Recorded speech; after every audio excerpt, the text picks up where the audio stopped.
This is something I've noticed in a few biopics in the last couple of years, where they'll make a biopic about a famous person who's famous for a very specific thing, but instead of showing us that person actually doing the thing they're most famous for, they concentrate on their marriage and relationships. And Maestro is kind of the same thing. We have Leonard Bernstein, a prolific American composer and conductor, and how many scenes do we see of him actually being a great conductor? One.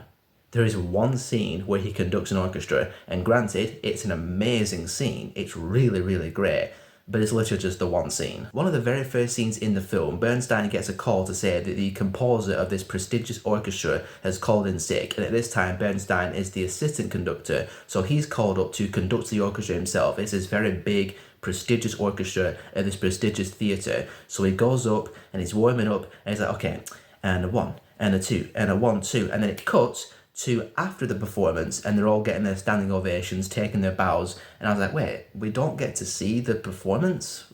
What gives? And I bring this up because throughout the whole film, they're always talking about how Bernstein has this gift for conducting and composing, and they're always just showering him with praise and saying how he can be the next great American conductor, blah, blah, blah. But since the film almost refuses to show us him being this conducting messiah that everyone's constantly saying he is, it just made it kind of difficult to connect to him as a character in the film. It's as if the film is assuming you already know everything about Leonard Bernstein when it comes to conducting and composing, and instead just concentrates on the man behind the scenes and the man's private life and whatnot, which I can respect.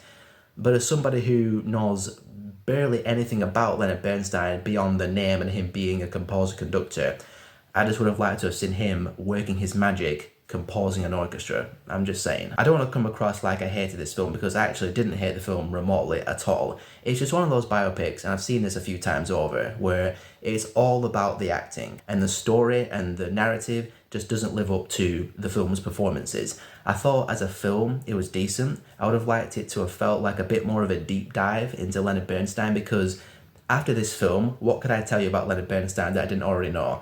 He had a marriage to an actress, and they had a spat.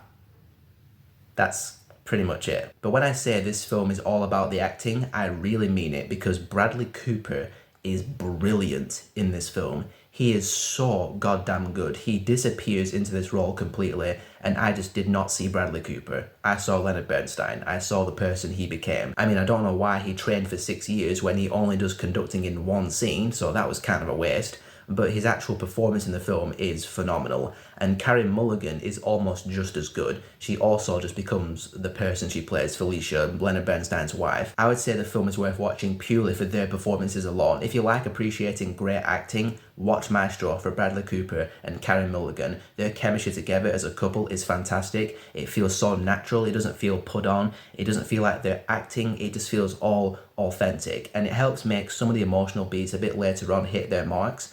Even though, again, I wasn't as invested in this as a story because it just didn't feel that compelling to me. So Maestro for Best Picture, I personally wouldn't say so, but Bradley Cooper for Best Actor and Carey Mulligan for Best Actress, absolutely, 100%.